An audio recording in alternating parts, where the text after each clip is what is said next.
Assalamualaikum dan salam sejahtera. Kembali lagi kita di episod TV PSS pada kali ini. Pada hari ini, TV PSS SK Pedas akan membuat liputan tentang Karnival Futsal dan Bola Jaring Prasekolah Madani Daerah Rembau tahun 2026 yang diadakan di IKTBN Sembung. Ayuh kita saksikan rangkuman video Karnival pada hari ini.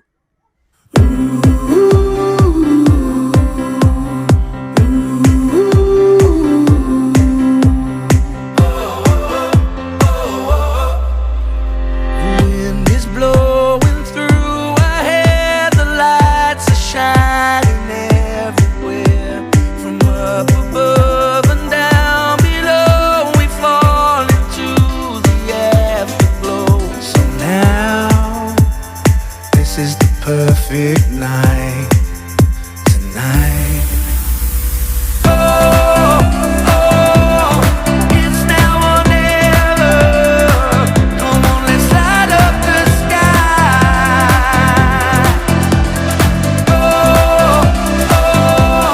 Now we're together. Come on, let's light up the sky. Just you and I.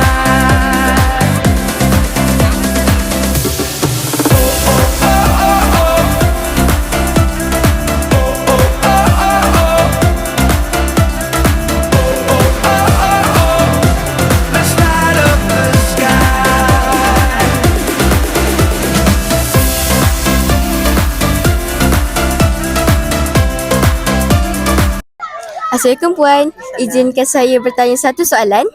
Apakah objektif Karnival Prasekolah Madani ini diadakan?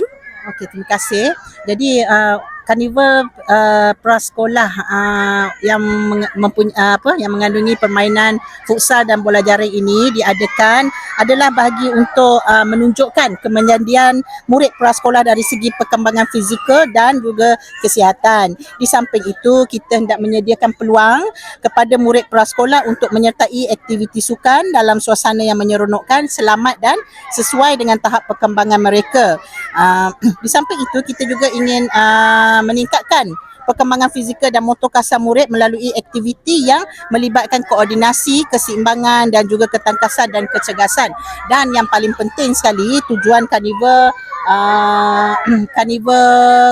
permainan futsal dan bola jaring ini diadakan adalah untuk menyediakan pemain-pemain futsal dan bola jaring prasekolah yang dapat bersaing dengan jayanya di peringkat negeri dan mewakili negeri ke peringkat kebangsaan.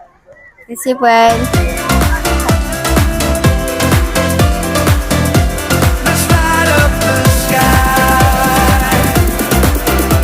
Just take my hand and we can run like tigers underneath the sun. The moon is old, the night is young, and this is where we all belong. So now, come let your soul and mind.